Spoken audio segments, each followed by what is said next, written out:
Our business desk here. Let's go to Durban now. eThekwini, Karinda Jagmohan standing by there. And of course, we've seen action from Numsa there today. Karinda, good afternoon to you. What's the picture there this afternoon?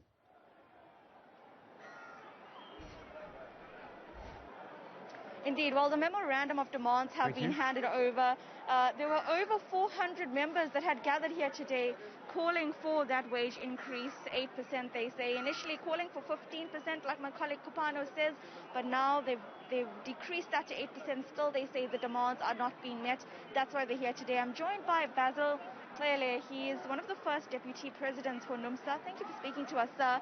The memorandum of demands have been handed over. What next for the metal workers of South Africa? Okay, the next thing now, today it was just a march, the beginning of the strike. The next thing that is going to happen is that workers are going to embark on a strike as from today onwards. So workers are not going back to work.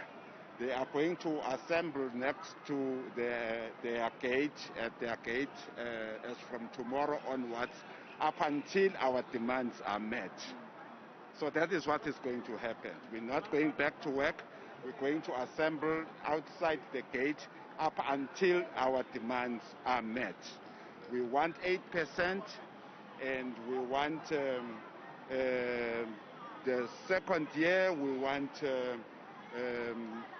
inflation rate plus 2% improvement factor, the second and the third year. So that is our demand. We want employers to meet our demand. That is all. So paint me a picture about the life of a metal worker in South Africa and KwaZulu-Natal. Are they able to even live in 2021 according to what they're being paid currently? You know, I just want to understand why you're here today fighting for this salary increase. It is very difficult for the workers to live with what they are earning to start with. In fact, let me explain the difficult situation that we find ourselves in. Remember that even the agreement that we are in, it expired. This agreement expired 2019. And we wanted the employers to extend this agreement at least by 1 year. Last year, 2019, when the pandemic was still high at that time. And the employers said flat no, they are not willing to negotiate with us at that time.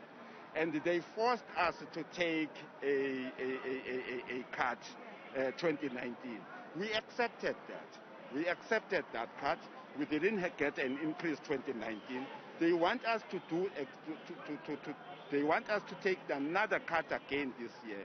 In fact, not only 2020, they want us to take a cut 2022. Not only 2021. They want us to take a cut 2022, 2023. They want us to take a cut because they are firm in saying 2022 it is inflation rate. 2022, 2023, it will be inflation rate with no improvement factor. The danger with that is that 2022, what if inflation rate falls below 2%? Does it mean that we must accept 2% as an increase? What if inflation rate 2023 falls below or it remains at 2%? Must we accept 2% as an increase? You see? Now let me explain another part of this thing. 2% of a person who is earning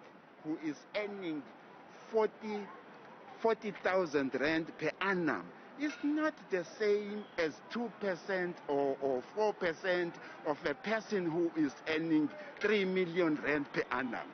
It's totally not the same. So that's a pain we find ourselves in.